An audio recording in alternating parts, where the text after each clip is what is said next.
Disability with Lamed Stavist. My name is Mariska Morris. I am the Communications Officer for the Quad Para Association of South Africa, and I'm editor of Rolling Inspiration, our lifestyle publication for people with mobility impairments, if anyone is not familiar. This discussion today actually forms part of a series that COSA is doing on human rights.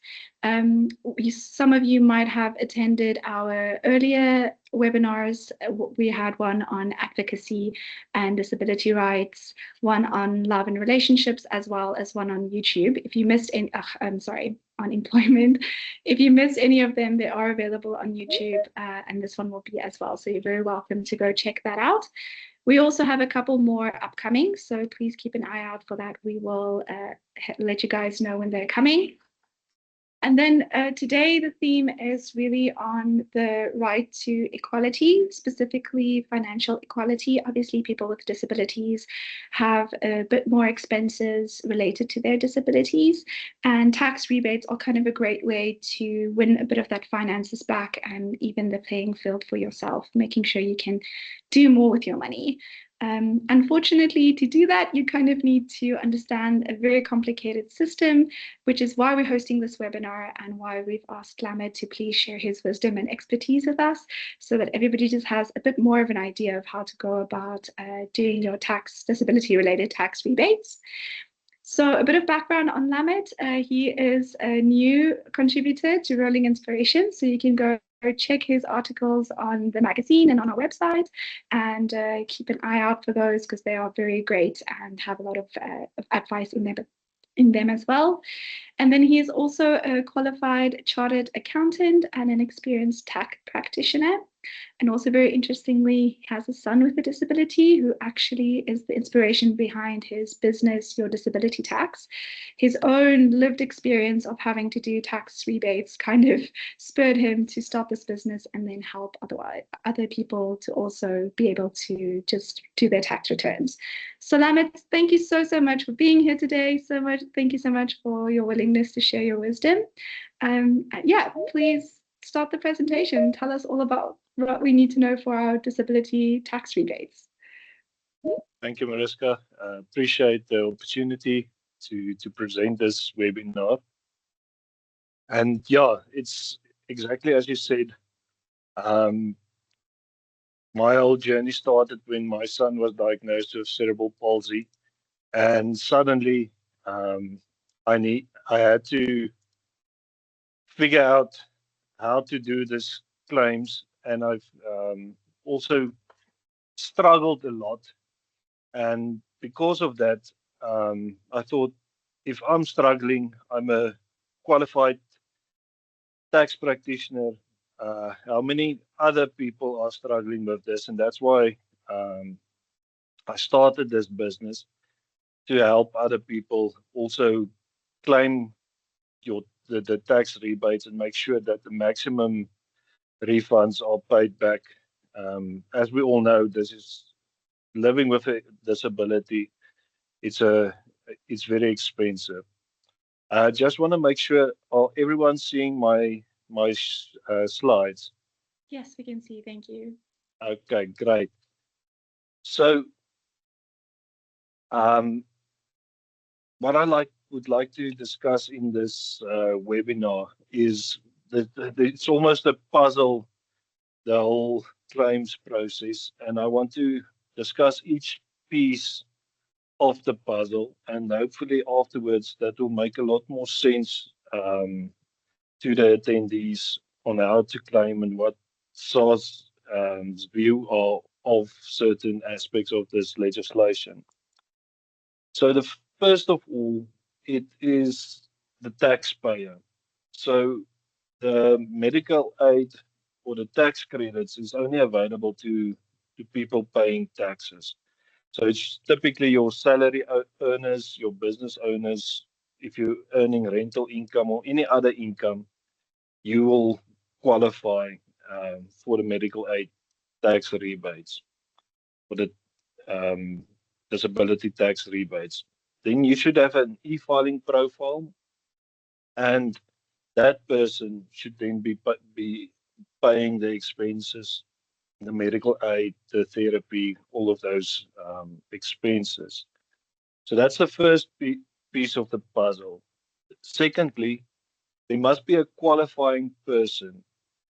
So it could either be that the taxpayer is the person with the disability, or it can be that the taxpayer is paying on behalf of a dependent that has a disability. So the dependent can be either the person's spouse, it can be the person's child or the child of their spouse, any other family member to the third degree that you are responsible for, or any person that the medical aid allows as a dependent on their scheme. So it's quite broad who can be a qualifying person. The the next piece of the puzzle is how do we determine or how do SARS determine who is a qualifying person? So the big thing is there's 6 criteria which SARS view disabilities on. The first one is vision, and second one is communication, physical disabilities, hearing disabilities, intellectual disabilities, and mental disabilities. Now, this is diagnosed by a specialist. There is guidelines on the ITR double D form to whom can diagnose these disabilities based on these 6 criteria mentioned earlier. So, very important to note is the diagnosis needs to be moderate to severe. So on the form, the doctor or the specialist will need to complete um, the diagnosis and specifically specify that it's moderate to severe. A mild diagnosis won't qualify for the full benefits. Furthermore, the doctor needs to specify that the disability is lasting for more than 12 months. And after completion, the certificate, the ITR double D form, will be valid for 10 years.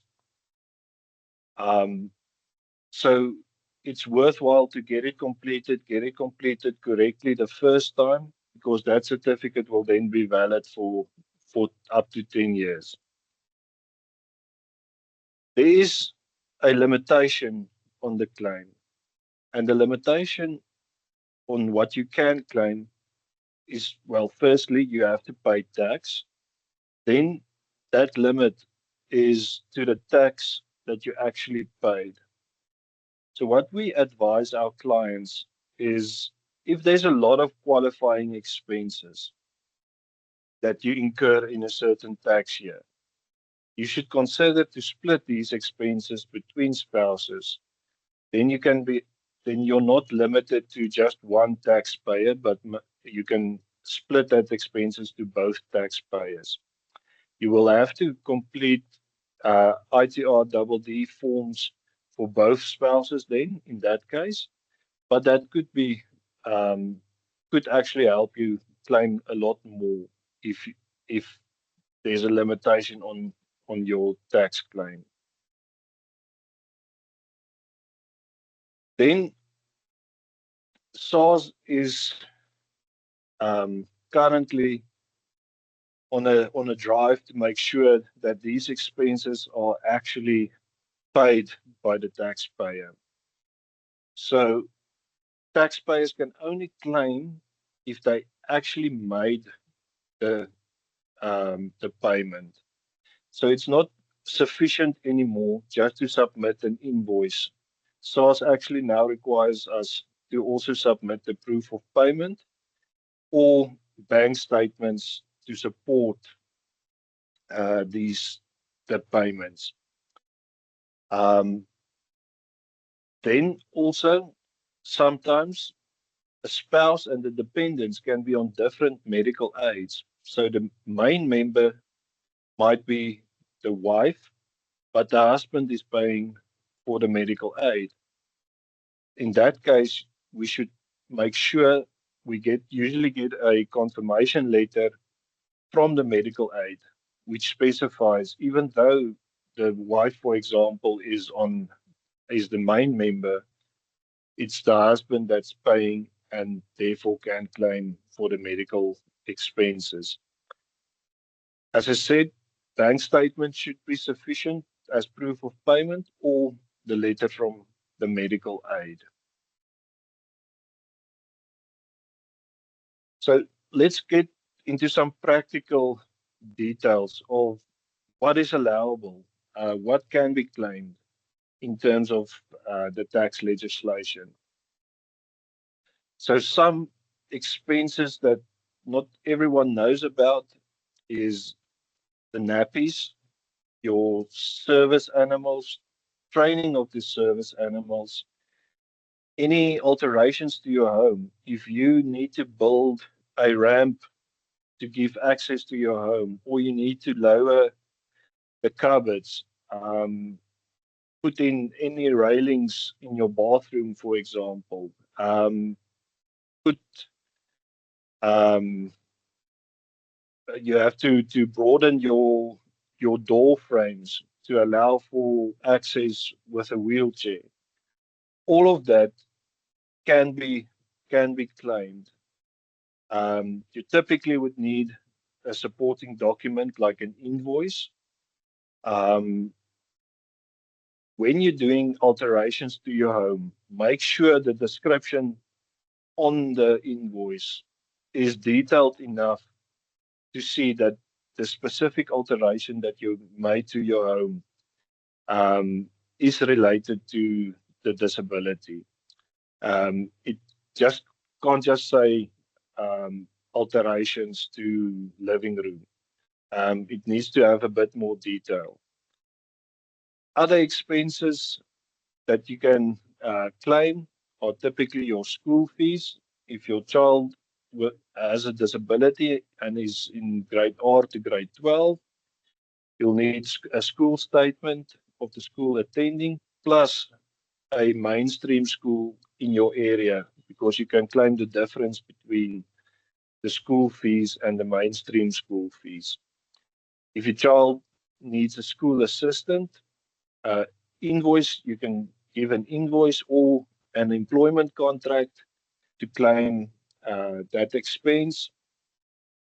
If you've got a caregiver, um, then an employment contract would be sufficient to claim that expense.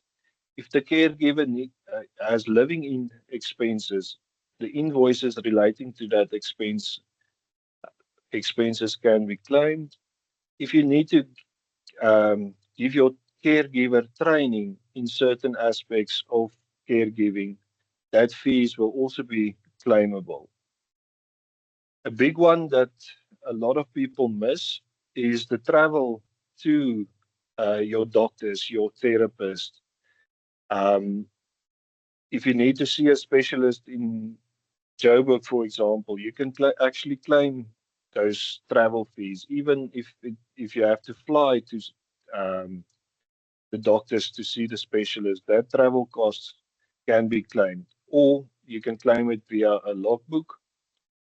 The same with learner travel fees. If you live more than 10 kilometers from a school, you can claim that travel um, all the travel fees, and that makes quite a difference. Furthermore, some other expenses, insurance on qualifying goods. So if you maybe insure your wheelchair or any other equipment that's directly related to your disability, you can actually claim that insurance. If you do any repairs and maintenance on these qualifying goods, you can also claim that. You will just need to have an invoice. Any prosthetics, again, an invoice would be sufficient. air conditioning or climate control in certain instances. In certain instances, you would actually be able to claim for air conditioning or climate control. Again, there should be a invoice, but there would also need to be a motivation as to why this is a expense directly linked to your disability. Any computer devices or software relating to the disability, um, any software that you maybe upload onto a tablet, for example, to assist with reading, um, that could qualify as an expense. Any braille or large print books, protective gear, and then any other assistive devices you can actually also claim. As mentioned earlier, if you do any alterations in your home, you build any ramps or maybe a ramp in your vehicle, you can claim for that. Mobility aids, your bathroom aids, any orthopedic shoes, prescription spectacles, speech generating devices and software, any lifts or hoists that's either in your home or in a vehicle, any railings you can claim. It's just very important to get to keep all those invoices. So yeah, so your disability claim can feel daunting. There's a lot of puzzle pieces that needs to fall into place to claim, but if you go step by step, make sure your ITR double D form is completed correctly by a specialist, then the claims process is a lot easier. It's also important to remember to keep record of all your expenses, because the onus is on the taxpayer to prove that these are expenses uh, are related to the disability claim. As a rule of thumb, you will be able to claim up to a third of all your expenses, limited to the amount of tax you've paid during the tax year. So yeah, that is in a nutshell um, our presentation regarding the disability tax.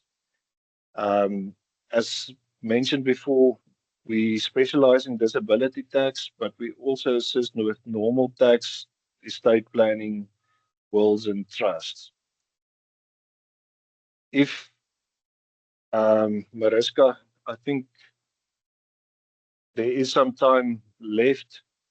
So if anybody wants to ask some questions, I'm more than willing to answer them.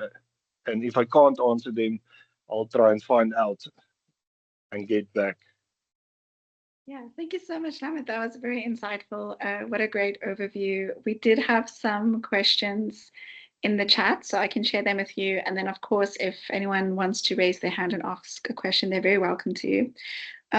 Personally, I'm just curious about the limit to the amount of tax you pay. So if your expenses exceed the amount of tax you pay, you can only claim up to the full amount of tax you've paid that year. Is that correct? Yes.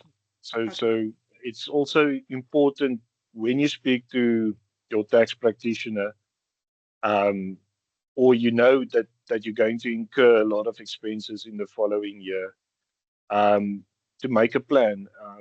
We usually advise our clients to try and split those expenses that the spouse also claim.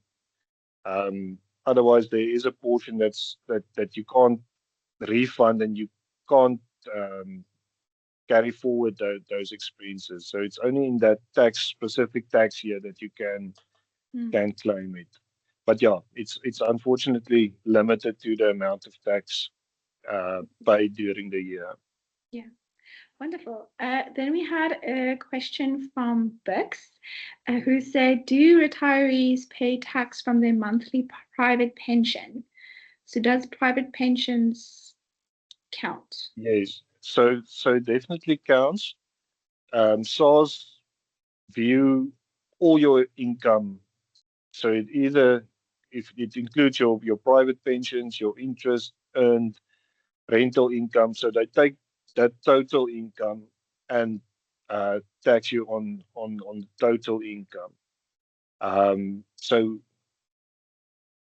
what we usually suggest is you have to take into account all your income and then review that based on the total income.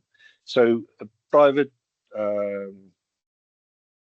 pension fund will deduct a certain amount of PAYE, but what we usually see happens is they don't know of your other income. So sometimes it happens that they don't deduct the full or the correct amount of PAYE, and then you have to actually pay into SARS at year end.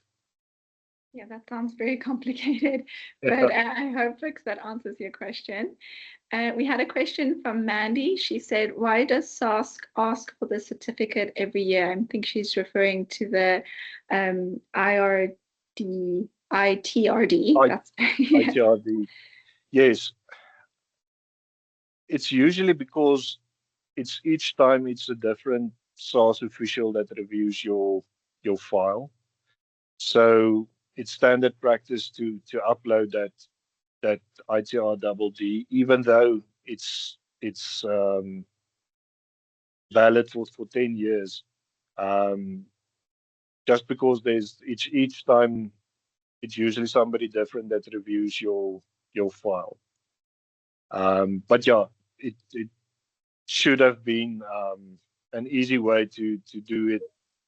Upload it once and it's on their system, but unfortunately it doesn't work like that. Yeah, so just keep it handy every time you do your Yeah. tax returns.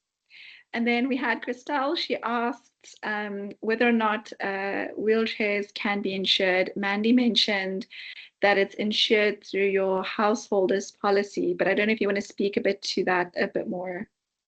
So what we usually recommend is to specify it. You can actually specify it like you specify maybe your jewelry.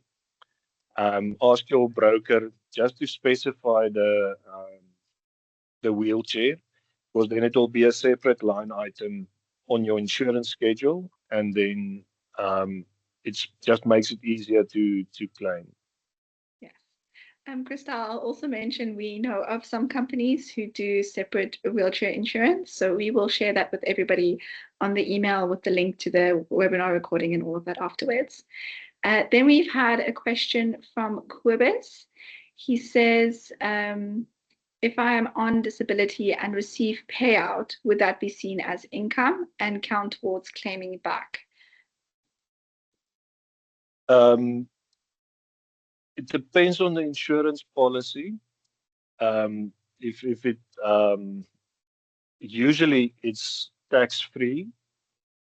So if it's tax free, you won't be taxed on it. But then also, unfortunately, you won't be able to claim any expenses unless there is other sources of income. But usually, a disability claim is tax free. Thank you, Quibus. I hope that answered your question. Yes, he said thanks. That's wonderful. Bex has also asked, when a service is delivered, building, revamp, etc., must it be from a registered company? Okay, so if there's services being done or revamping buildings, does need to be registered?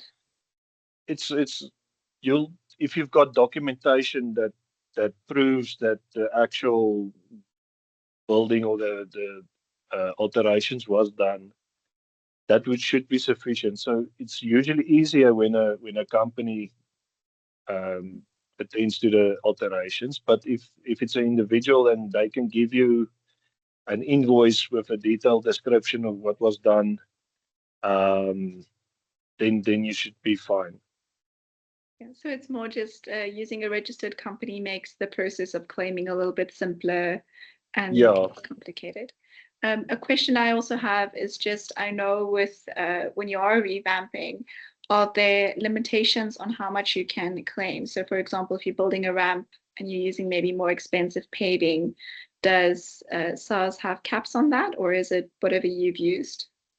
No, they don't have a cap. The cap is just basically the total limitation of your Okay, taxes paid. that's wonderful. Then Brooks has also asked, can I use my domestic as part of time caregiver? Can I claim part of her salary? So domestic worker. That's a bit of a difficult one. What we usually suggest is having a separate caregiver contract with your domestic worker, specifying certain hours and what the job description would be. But it's a bit difficult if you use a domestic worker for caregiving as well. Yeah, it's a challenge. So a workaround is to have a specific contract specifying, okay, 10 hours of a week, your job description is caregiving. But it's difficult if they perform multiple services. Yes. I see, Mandy, you have your hand up. We'll quickly give you the floor. Thanks very much. Yeah, it's about that. If you have a helper and you want to use them as a caregiver, it's better to get them qualified as on a caregiving course. And I know PASA does run various caregiver courses. And then once you've got that qualification, it does help. And as you say, if you add it into their employment contract that they caregive, that they, get you up in the mornings and bath you and help you to bed at night or whatever, and that's 2 hours out of the day.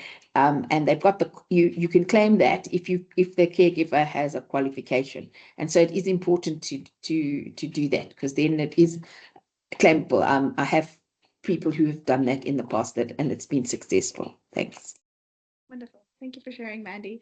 Yeah, so I think the lesson there is just to be as diligent with your record keeping as you can. If you can put a contract in place or keep a record, that's very important. Then we have Innocentia. I think that's correctly pronounced. Apologies if I pronounce that incorrectly. She asks, if my employer buys the assistive device, am I liable, and I'm liable for tax? Can I claim it back? So can I claim from something that my employer purchased for me? No, unfortunately, it goes back to the proof of payment. If you're the taxpayer and you want to claim, you will unfortunately have to be the one that's incurring the expense and paying it. So if the employer is paying it on your behalf, then there's no tax benefit or claim. Okay, wonderful. I see you've raised your hand. Innocentia, you can go ahead. Oh, thank you. Thank you so much. Afternoon, everyone. I just want clarity, because the tax, it's me who's liable to pay the tax for that assistive device, but the employer did pay the other portion and the medical aid did pay the other portion. So I did only pay the tax which was liable on my side. So I just want to find out, can I claim only the tax only which I've paid, or I'm not liable to claim anything? Yes, so as I said, if you didn't physically pay the expense, then you won't be able to claim. So it all depends on who paid the expense. They can then claim for it. Sorry, I'm just gonna, thank you, Chris. Sorry, there's a bit of noise in the background. Sorry. So we understand that if you didn't make from what I can understand, in essential saying she has made a contribution. So could she claim to that on that contribution or not at all? Yeah, so if she paid a contribution as part of the total amount, that portion that she contributed, she will be able to claim back. Okay. Yeah. There you go. I hope that answered your question. Is there any other questions? Let me just double check the chat. If you still have a question, you're welcome to raise your hand or leave it in the chat. We do still have some time left. If not, then I think we can call it. Thank you so much. It was like very short and sweet, but that's always wonderful. We do have everybody's contact details. I think you have opted into having your details shared with Lamet or not. So if you still want me to send your email address and you haven't opted in, then please let me know. Otherwise, we will be sharing those email addresses with you, Lamet. And thank you so much for giving us a bit of insight into the tax and disability. It's really been very informative. Thank you so much. My pleasure. Hopefully, I've kept it as simple as possible, because it feels like a mountain. But yeah, if you break it down, it can be easy to understand. Definitely. Thank you so much. We really appreciate it. And thank you everyone for joining. I know we've taken your lunch break. Oh, I see there's one more hand raised. Not? Okay. Yes, sorry about that. It was me again. I just want clarity from Lamert. Lamert, for my diapers, I need to claim, I need some slips or what? Yes, so if you want to claim for the diapers, you need slips. What we've done in the past is, if you maybe purchase it at a Dis-Chem or a Clicks and you've got a membership card, you can actually go to them and ask them on your membership card to pull your transaction history, and SARS will also accept that. So that's something that you can keep in mind, not just for nappies. Any of your expenses that you've lost your slippies and you pay at the Clicks and the Dis-Chem, is usually you've got your membership tied to your purchases. They can actually go back on their system and give you a transaction history. So that's quite helpful, and a tip for anyone. Yeah. Okay, thank you. That's a very useful tip. I see someone asked, Luiso has asked if Lamet, you are open to speaking at other awareness platforms. Most definitely. I love helping others and getting the message across. So yeah, no, definitely you can contact me. I'm more than happy to assist. Yes, wonderful. Thank you so much, Luiso. I will send you Lamet's details if you didn't take it down, because I know you did share your details at the end of the presentation, but someone might have missed it. So we'll share it again. Wonderful. I think that's everything. I'll give another minute or two if anyone has any extra questions. You want to raise your hand or pop something in the chat. If not, then Lamet, again, thank you so much. This has been very insightful. I really, really appreciate your time and effort. And to everyone else who joined us today, I know it's your lunch break, so thank you for spending it with us. And I hope it was insightful. We will be sharing this on YouTube, so everyone can go check it out there. So, thank you. Great. Thank you so much, everyone. And thank you to Kwasa for